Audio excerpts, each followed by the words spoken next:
Well, thank you so much, Steve. Hi, everybody. Good evening. My name's George Herster, and I'm an alcoholic. And it's so nice to be here. It's actually nice to be anywhere, actually, but so nice to be here with all you people. And thank you for the privilege of coming and sharing at your group.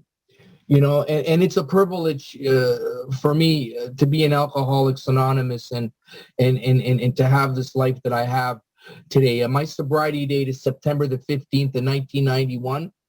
And life for me since I came to Alcoholics Anonymous has been an excellent life. And as you'll see, and I'll tell you some of the sad parts too. It's not all been peaches and cream all the time. But anyways, I lost my sponsor not too long ago after 24 years. Some of you might have known him. They used to call him the old Fox Clancy. And I miss him terribly. And so, I was always taught by him to be active in Alcoholics Anonymous. And because this is my life, this is not something secondary for me. This is the main thing in my life. And when I came to AA, we used to talk about this cross, and on the top of the cross was AA, then the family, then the job, and then the social life. And if you had all these things, you had something called balance. So the first thing for me is Alcoholics Anonymous. Now, I was born in a European family, so I'm part Italian, I'm part Hungarian. So the big dilemma in my life was that one part of me wanted to take a drink, and the other part of me wanted to kill somebody, and I didn't know what that was about until I came to AA, and I was brought up with my grandparents, and I had a big resentment until I came to AA. I didn't understand it, but I had one. I resented my mother and my father for getting a divorce, and it was a square resentment. It just pigged off wherever, all over the place. I resented my grandmother and my grandfather, my mother and my father for getting a divorce, and my grandmother and my grandfather for loving me too much. Now, I didn't get that until I came into AA. That my grandmother took me to psychiatrist. I know nobody here went to psychiatrist.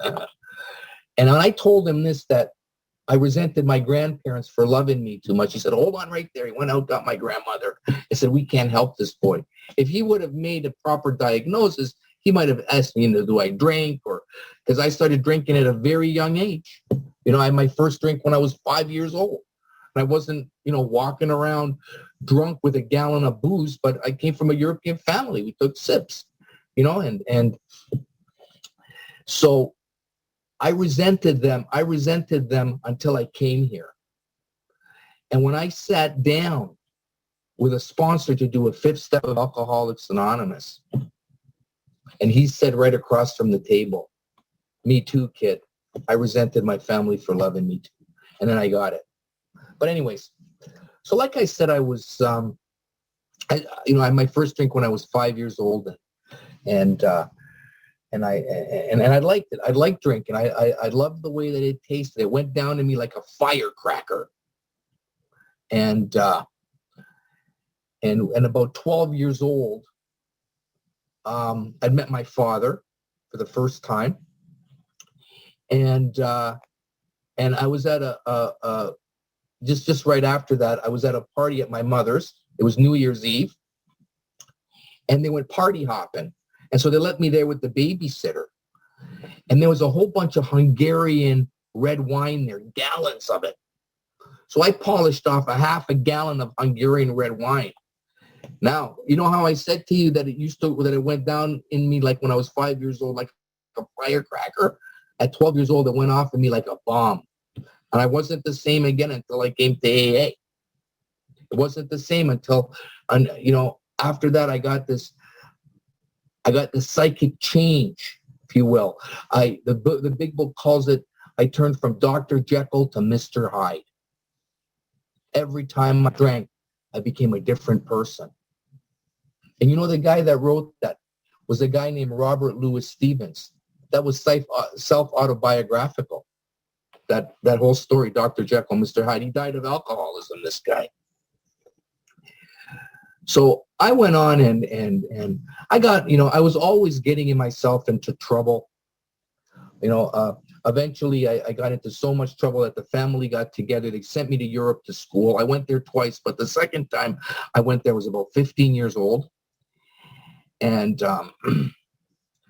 you were supposed to hand in your passport to the office and things like this. Of course, I kept mine. I kept my passport. Defiance. Hey, I know alcoholics. We don't know about defiance. But I kept it, and I kept my passport and an open plane ticket. So we were allowed to go down to the village an hour and a half every day. So what do?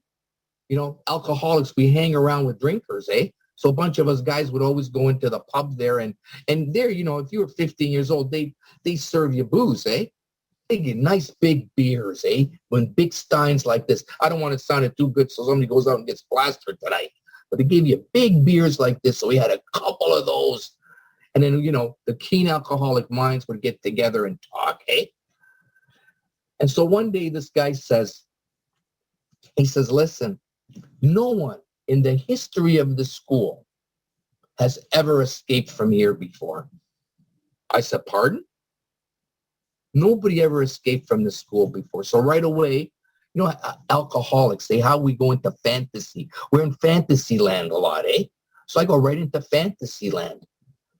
Steve McQueen, The Great Escape.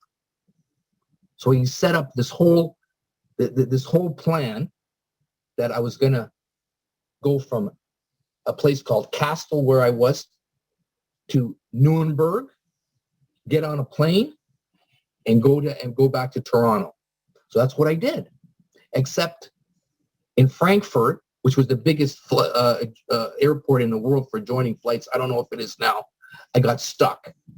So I called my girlfriend, Colette, and I told her I was coming. Her mother was on the other line, and she let my mother know. So by the time I got to Toronto Airport, there was my uncle in front of me, my mother.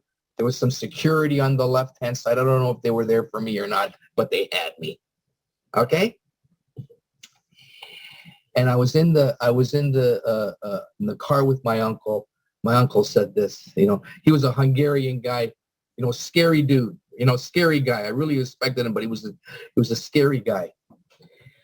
And he goes, your dad is in Vancouver. He's coming home tonight and he's going to kill you. I go, don't panic. I brushed everything off, eh? So the family gets together and he goes, and he says this too. He goes, and by next year, you're going to be in jail. Like he knew, like he was Johnny Carson, the great Kreskin, And sure enough, the family gets together. 2 days later, they sent me back to Europe. This cost a lot of dough. And of course, I'm self-centered and selfish. I don't care about how much money things cost. I don't care about people. I'm like this. You owe me. I'm entitled, eh? Alcoholics, we don't know about entitlement, eh? We're all entitled. So I go back to Europe, and of course, they pick me up at the airport and they drive me in. Where we were was in this big place. It was a castle, almost like a castle-looking type place. And you'd walk up these stairs, and all the guys are waiting for me, and I got my chest out. They don't have a 7-step there, let me tell you. Humbly ask them, maybe your shortcomings, and no humility at all, right? Had my chest out, and I did it, boys. Went up to the office. They gave me the 3rd degree. So this was in November of that year. And by February, they gave me the boot. So I come back to Toronto. Now I'm 16 years old. I'm a man now, don't you know? I leave home and I hit the streets. And I get involved with people that are way older than me, 45 years old, and they're into a lot of criminal activity. And away I go into the criminal life. And I worked legally also, but I had this criminal life that I was living. And there too, I couldn't keep things in perspective. When I drank, I changed. the obsession of the mind coupled with the allergy of the body, right? I changed, and I'll give you an example. For instance, we're drinking one day and we go to the mechanics. All alcoholics, we all have a mechanic, eh? So we go to this mechanic in Regent Park. It's in Toronto. Rough place. And we were there and we drank a whole bunch of booze and then we leave. And I'm driving a Comet. I know you all remember those little Comets they had, eh? And I didn't even have a license. I had a license, like a permit to drive, but it wasn't an actual license. And the guy beside me, he did, but he was loaded and I was loaded. And so, again, fantasy comes up. I'm driving across this bridge, the Gerrard Street Bridge. On the left-hand side is the Don Jail. It's a scenic tour. And suddenly, I think in my mind, I'm Burt Reynolds and Smokey and the Bandit, right? And we got this. It's summertime. It's hot out. And what do? I smash into a Volvo, brand new Volvo, head-on collision. I do a donut. I take off. And then we end up at this guy's, the guy that was sitting beside me, his place. The guy that was behind me was supposed to be a buddy of ours. He calls the cops. So by the time we get to his place, we're surrounded. And of course, I go to jail. And what happens here is I think it was, no, not on this time, on another time, my mother comes in there and I was so beat up by the police. And at that time, there was a thing going on in Toronto that they were, a lot of the police were there's a lot of police brutality going on. And so the judge dismissed my charge, not of this one, of something else.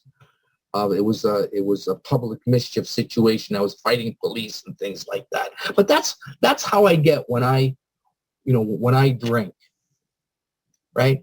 Later on, I end up going to do some time for some illegal activity, some selling narcotics and things like this, and that was my life. And then eventually, on what was it? I think it was April 24th of 1991. I get put in a car, and I get brought to a detox center, and they drop me off because I'm in rough shape. I'm 109 pounds. I have the beginnings of Korsakoff syndrome. I'm not around.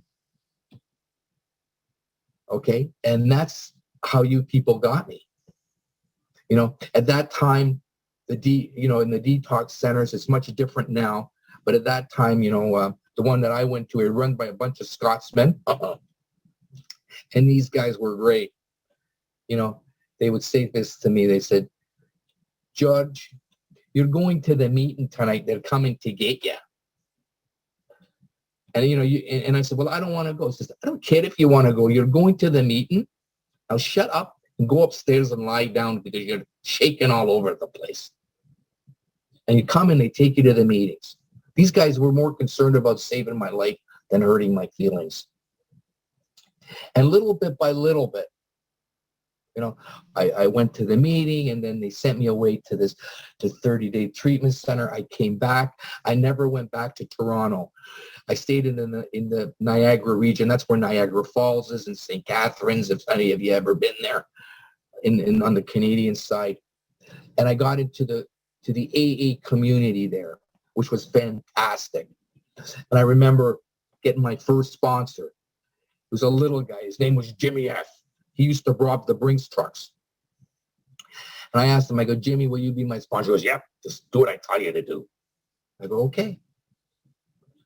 And we went along, and I was sober about 104 days.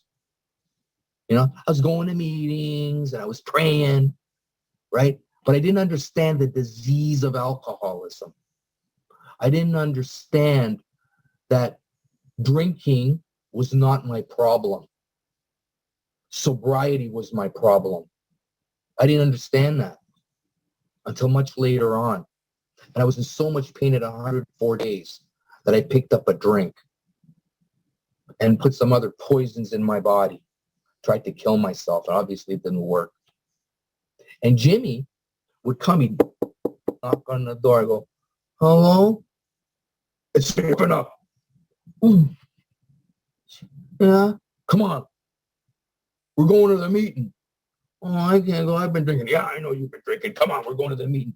You ever see an alcoholic take another alcoholic who's been drinking to a meeting drunk? It's like when Moses opens the sea, everybody thinks they're going to catch something.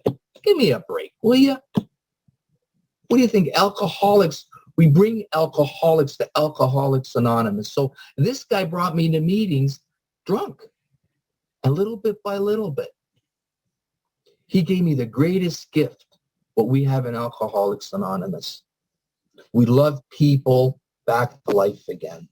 We love the unlovable. That's what we do here, right? And that's what he did for me, this guy. Later on, I went along, I got to share this with you because this is important. On a month and a day after my dry day, I was a month and 1 day sober. I went to this gratitude dinner, and this is my life changed here, and I want to share this with you guys. A speaker spoke, and he said, I was on a program before Alcoholics Anonymous. And Alcoholics Anonymous is a program of deprogramming and reprogramming. I had to be deprogrammed from my insane way of thinking. And guess what? I got my spiritual experience. I know, holy cow, I got to be deprogrammed from my insane way of thinking. And that even includes in sobriety. So I started my journey, right? I met somebody eventually in Alcoholics Anonymous, and we got married. We bought our first home together. We went through the difficulties that couples go to at times. Then we had a grandchild, and then the grandchild, this is a blended family. So I became stepfather to a slew of kids, right? And one of the kids had a granddaughter, and she had died after 2 weeks of a half a heart. Okay? And what do you do with that? You people were there for us. Okay? Then we moved forward. I was ill with some physical ailments, and so was my wife. And then when I was about 8 years sober, I went back to school, and I got into the field that I'm in now. I've been in for over 20 years, the addictions field, and I got into it, and what had happened is that she was getting sicker and sicker because she had what they call COPD emphysema and diabetes, and it killed her. I was 10 years sober, and I lost my wife. And by this time, I was in the field, and so you people carried me through that. Had a the AA Al-Anon funeral. All the support was all there. What a love fest this Alcoholics Anonymous is. What a love fest. Later on, I got married again. And so, we had a nice life together too. And on September the 7th of 2007, we brought my wife into the emerge. And we had to go back on the Monday again to the neurologist. She went up to the neurologist, and she was diagnosed with brain cancer. Now, what do you do with that? Again, you people were there. I nursed her for 10 months, and she was in the hospice. And then at the hospice, we're all there with her. And eventually, I was with her when she took her last breath. I was able to say, darling, and I just had a feeling she was going to take her last breath. Say, darling, the angels are here. God loves you, and I love you. And she took her last breath. And again, you people were there to support me through all that. And I was sober a long time by then. And I was plugged right into the 11th step. And I'm going to talk a little bit about the steps. I could feel when she passed away. I could feel that there was an energy, a type of spirit in the room. Don't tell me that there's not a God in this deal. Namaste, the God in me salutes the God in you. And how many times the God in you saluted the God in me? And so after she passed, we did all the arrangements and moved on in my life. I had a bunch of, stepchildren, and we all stayed connected. And except one of them, I don't know what happened with her. She sort of went her own way. I haven't heard from her lately. And it just, went along with life. And kept working. And then I moved out. I moved out into another area of Ontario and met somebody there and bought a house. And sometimes relationships don't work out. And that relationship did not work out. And after that was over, I took a job in the Dominican for a while. I worked in the Dominican for a little while in a treatment center, came back. And then I met my present wife now. I got remarried again to a teenage sweetheart. We used to be together when we were 17 years old. And she was smart enough to get away from me because I was a nutcase at 17, right? And, this God in Alcoholics Anonymous that I found has made my life a complete turnaround. I love myself today, not in an egocentric way. You people have given me the ability to learn how to live life on life's terms and to deal with things as they come along. I want to talk to if you're new here, I want to talk to the new person, who might be having some trouble, with maybe and we'll touch on the first 3 steps. We always hear in the first step, that's where you got to admit you're an alcoholic. And, the big book of Alcoholics Anonymous and the doctor's opinion really tells us very simply why we drink. And people say, oh, it doesn't matter why you drink. You drink, and that's all that matters. The doctor tells us exactly why we drink. Men and women drink. Why? Essentially because they like the effect produced by alcohol. The sensation is so elusive that while they admit it is injurious, they cannot after a time differentiate the truth from the false. To them, their alcoholic life seems to be the only normal one. They are restless, irritable, and discontented unless they can experience the sense of ease and comfort which comes at once by taking a few drinks which they see others taking with impunity. After they have succumbed to the desire again, as so many do, the phenomenon of craving develops. And unless this person can experience an entire psychic change, there's little hope of their recovery. That means they're going to die. So you see right there, alcohol is not the problem. Alcohol is the solution. I get restless, irritable, and discontent without alcohol. When I get like that, one of my late sponsors used to say, you're doing something you shouldn't be doing, kid. I got to take a look at what's making me disturbed, as the 10th step says. When we are disturbed, there's something wrong with us. What's wrong with us? We're disturbed. So I have to look at that because if I'm restless, irritable, and discontented. But that's all I got to do in the first step, saying drinking's a problem and sobriety's a problem. I can't live with alcohol and I can't live without alcohol. That's all I'm saying there. And then in the second step, I've started to come to believe that this power is working in the rooms. People are sober. Sometimes people get drunk, but Most of the people are sober. People are living life on life's terms. So on page 55 in the book, it says, deep down, with every man, woman, and child is the fundamental idea of God. So this power is in all of us. This God of our understanding is in all of us. But now we have something called insanity. Oh, came to believe that a power greater than us can restore us to sanity.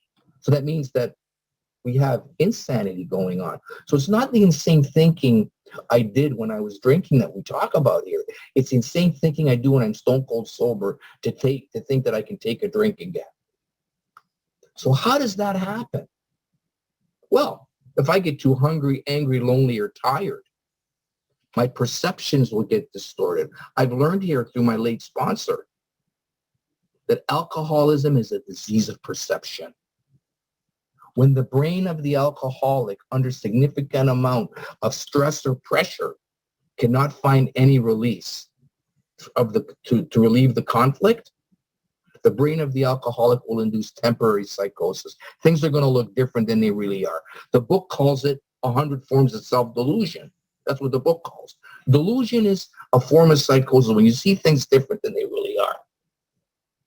So I got to get out of that state. So that's why in the second step, I ask somebody for help, and in the third step, I do what they tell me to do. And then everything, and if I'm going through the steps in the beginning, they're going to tell me to do a fourth step. If I'm living this way of life and I got stuck in my sobriety somewhere, then I go back to that, and I do what they tell me to do. You know. So what is this? What is this third step? This asking God to relieve me of the bondage of self. What is this bondage of self that I've found here? I found that I have 100 forms of fear, 100 forms of self-delusion, 100 forms of self-seeking, and 100 forms of self-pity. That's my disease. That's the bondage of self.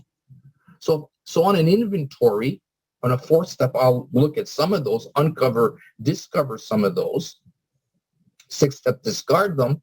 And in 10, I'll continue to take inventory, continue to see these things, right? But in the third step, I'm asking God to relieve me of these things just so I can go about my day. It says in the book, though our decision was a vital and crucial step, it would have little permanent effect unless followed by a strenuous effort to be rid of those things that were blocking us off from him, right? So that means I got to do an action. It's vastly important for me to take actions which I don't believe in taking. So, for instance, now with this pandemic, okay, I know a lot of people are going through a lot of hard times and uncertain times with this pandemic.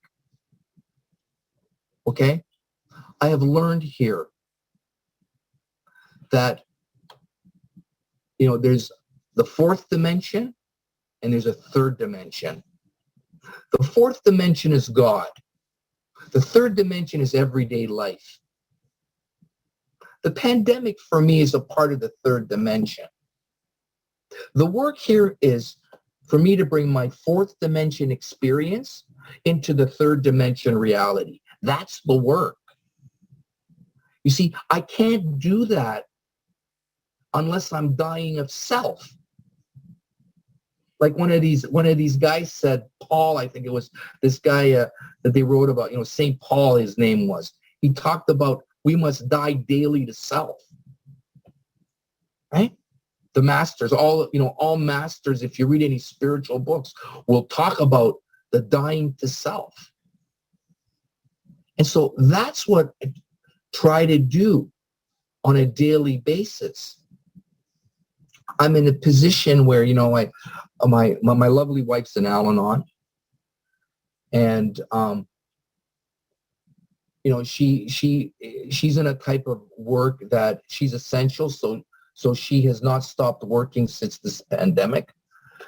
My the type of work that I do is essential as well, but because I'm high risk, because I have some physical problems, until something gets better here, get a vaccine maybe, then I can go back to work. I don't know yet what's going to happen, but I've learned here to live one day at a time.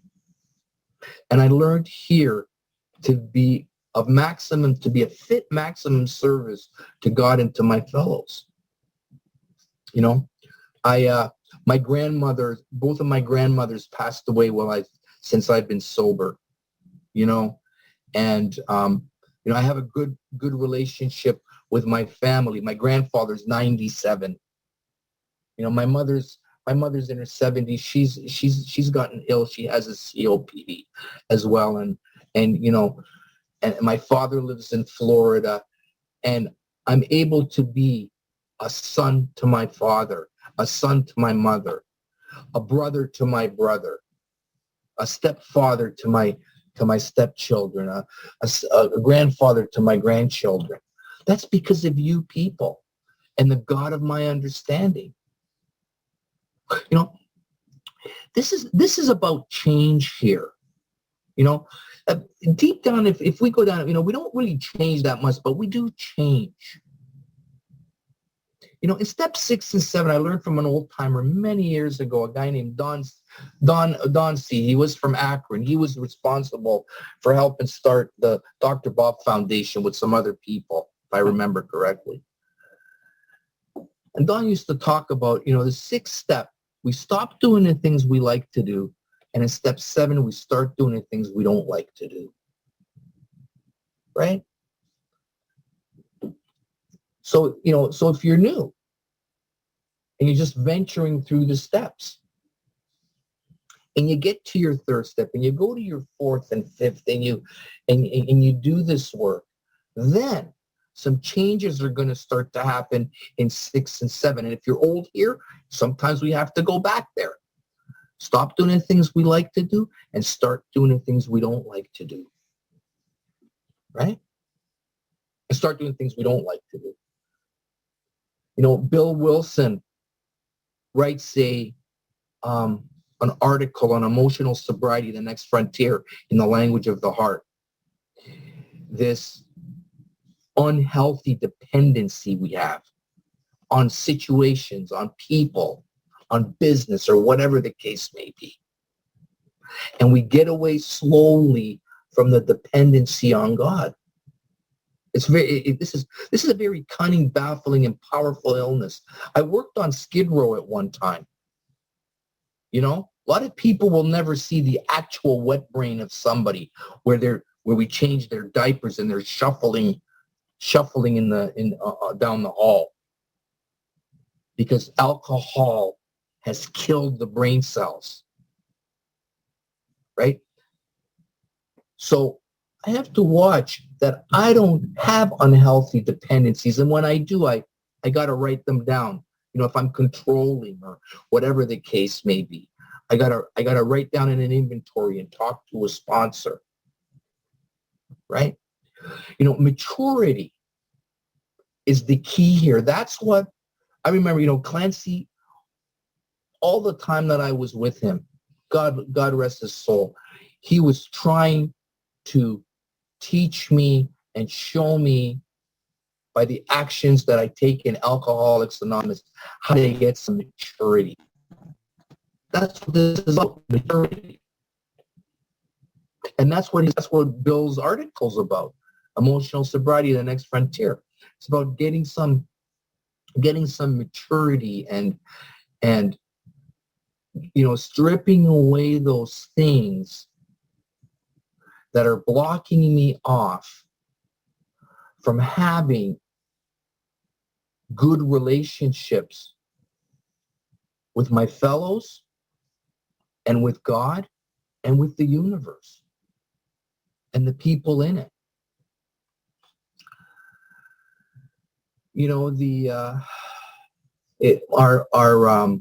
My wife just lost her sister a couple of years ago of cancer.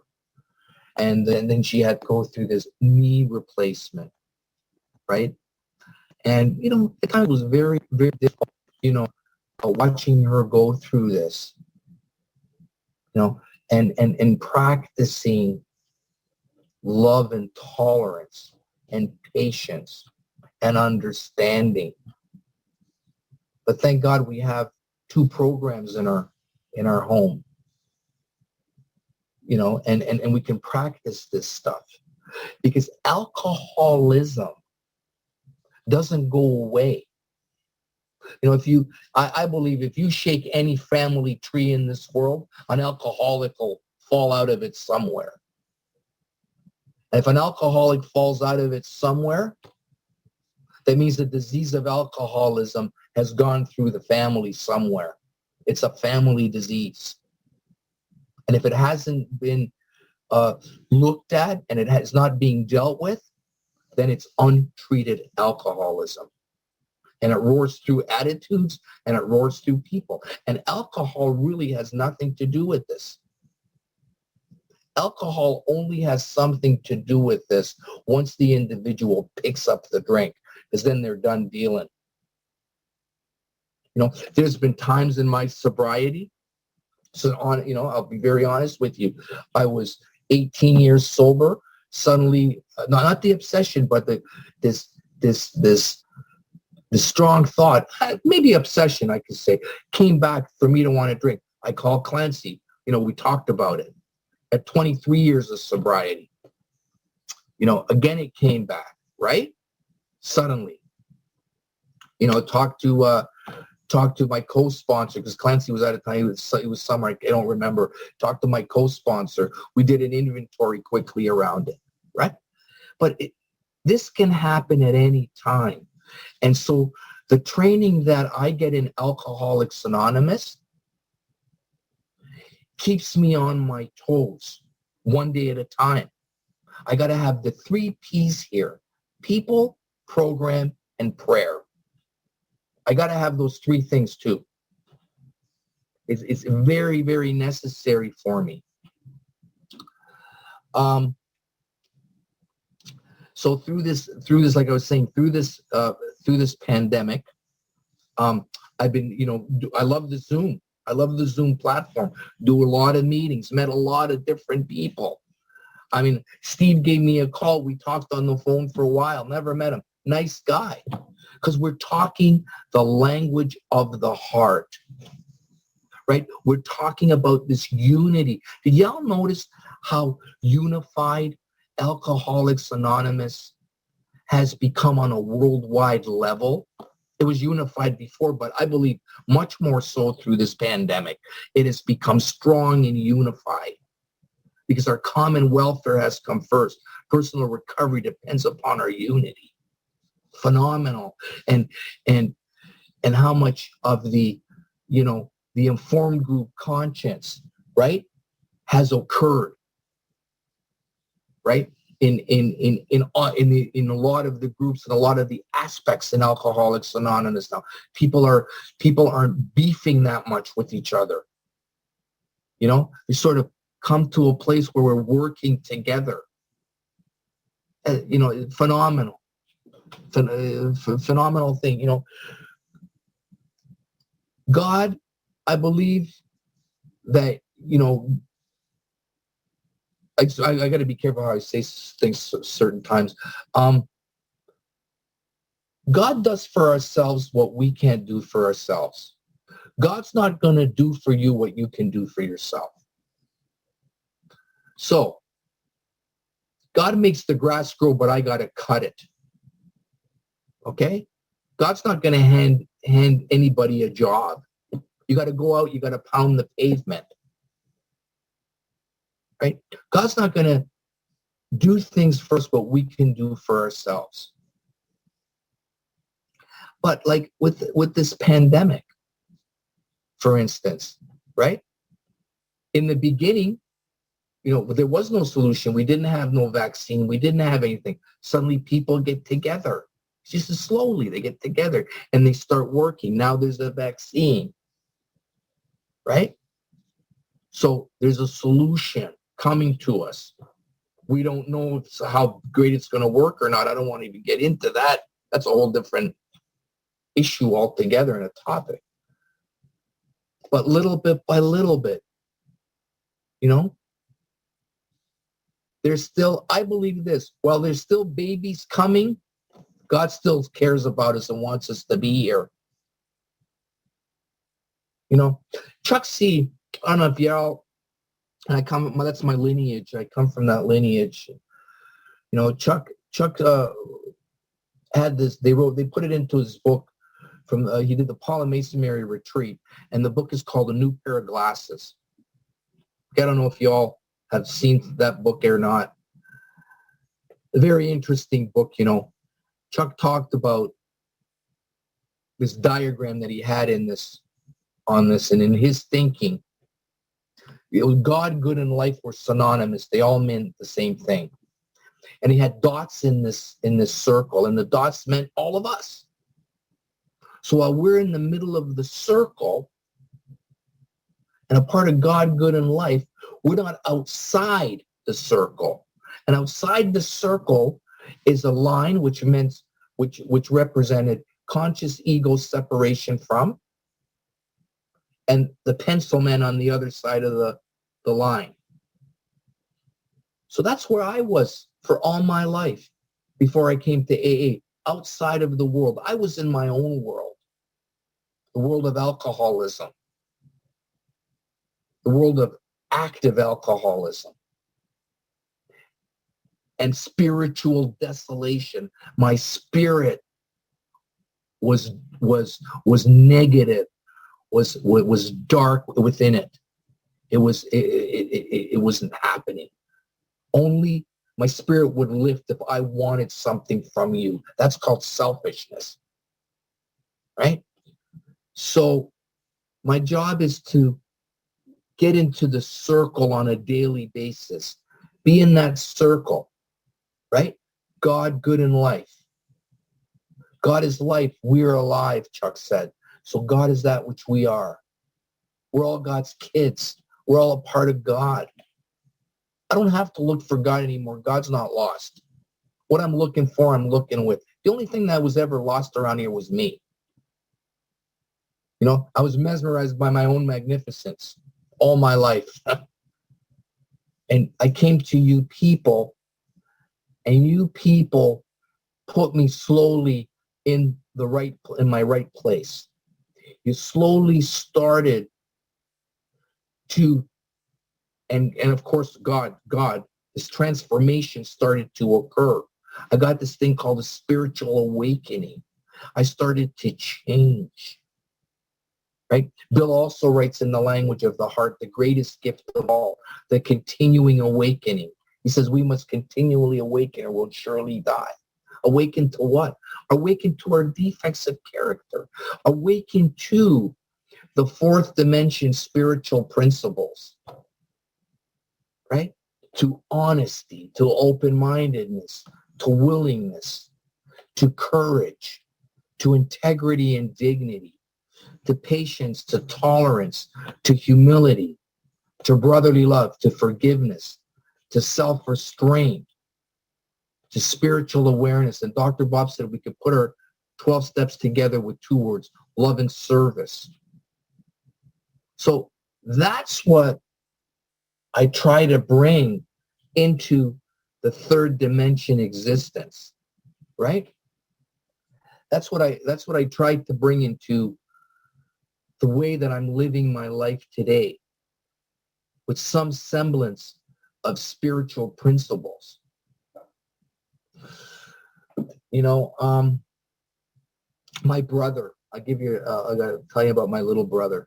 My little brother's 10 years younger than me, and I carried around a lot of guilt because when I was still drinking and doing illegal activities and stuff, you know, he came over to my place and I put a needle in my kid brother's arm, and he got addicted to heroin, and I felt a lot of guilt behind that, and my mother had a great resentment at me as a result of it. And in 2016, my brother came out. 2015, when I went to the Dominican, he came out to my house where I lived out in Leamington, And a friend of mine was out there, and he stayed there. And from there, he detoxed. And then he got into this other 12-step program. And he's been clean and sober now. He just celebrated 4 years. Doesn't this work? Doesn't the 12 steps work? Doesn't this way of life work? You know? And he saw me for 25 years in the greatest love fest known to mankind. And I didn't really say anything to him because you taught me to mind my own business. I'll give you a little bit of just a moment here. I got a little bit of time still. The power of sponsorship. Okay. So I was 10 years sober, and I was working in a treatment center at that time, the same one I work in now. I was just about to do a group, and I pulled a picture out of my pocket. I swear I don't know how it got there. It was me in a Toronto Maple Leafs outfit with skates on, and I was a little kid with a helmet and a hockey stick. And this guy standing next to me with a hockey stick. Well, I suddenly froze because this guy had done some things to me, which I'm not going to talk about here, that were really unacceptable. And I froze.